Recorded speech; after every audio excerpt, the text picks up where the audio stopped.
Hello, good morning.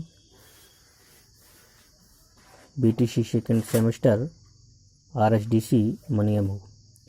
आज का topic है वुड एबट रिपोर्ट का मूल्यांकन। कल की क्लास में वुड रिपोर्ट 1937 के बारे में चर्चा की थी। इसमें दो परिभाषाएं बताई थी। उच्चतम माध्यमिक स्तर की कक्षाओं छात्रों के लिए प्राविधिक विषयों की शिक्षा व्यवस्था की जानी चाहिए, ऐसा। और ये रिपोर्ट 1937 में लागू हुई थी। 1935 से केंद्रीय शिक्षा सलाहकार परिषद का पुनर्गठन किया गया था। 1 दिसंबर 1935 में इस परिषद द्वारा प्रस्ताव जो पास किया गया था वो इसीलिए वुड एबट रिपोर्ट 1937 इसी को कहा जाता है। तो आज इसमें जो वुड एबट रिपोर्ट में जो मूल्यांकन की बात कही गई है वो इस प्रकार है।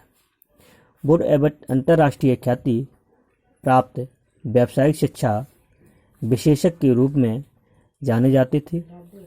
ब्रिटिश सरकार ने इन्हें भारत आमंत्रित तो किया, किंतु इनको समय अभाव के कारण माध्यमिक एवं व्यावसायिक शिक्षा के गहन विवेचन का पर्याप्त अवसर प्राप्त नहीं हो सकता, क्योंकि इन्होंने भारत तो बुलाया गया था, लेकिन ये जो इन्होंने समय अभाव के कारण, समय कम था, समय पर्याप्त नहीं था, इसलिए इन्हें माध्यमिक एवं व्यावसायिक शिक्षा के गहन विवेचन का पर्याप्त अवसर प्राप्त नहीं हो सकता।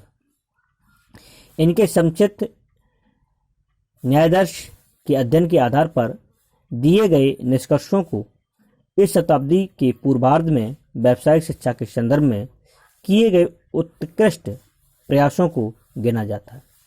जो वुड एबट ने जो अपने प्रयास किए शिक्षा में, पॉलिटेक्निक या टेक्निकल शिक्षा में, उन्हें एक अच्छे उत्कृष्ट प्रयासों में गिना जाता है।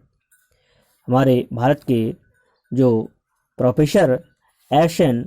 मधोपाध्याय ने इस प्रतिवेदन की संस्तुतियों के फलस्वरूप भारत को कुछ औद्योगिक एवं व्यावसायिक विद्यालयों की स्थापना की गई। इसके साथ साथ देश के सर्वप्रथम बहुउद्देशीय या बहुउद्योगी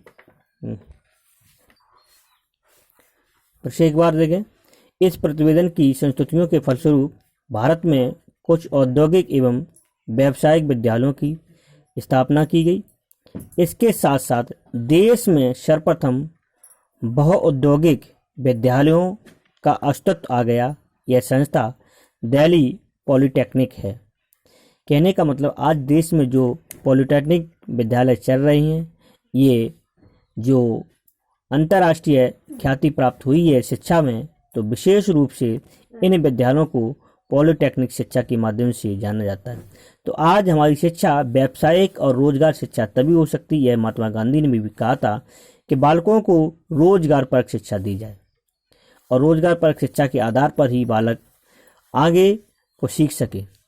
रूसो ने भी कहा कि इस बालक को कुछ और पढ़ाया जाए, उससे पहले उसे इंसान बना दिया जाए। ये भी चर्चा की उन्होंने। दूसरे प्रोफेसर हैं नूरुल्लाह एवं नाइक। इस समय वुड एबट के प्रतिवेदन में का ऐतिहासिक महत्व अलावा कोई महत्व नहीं है।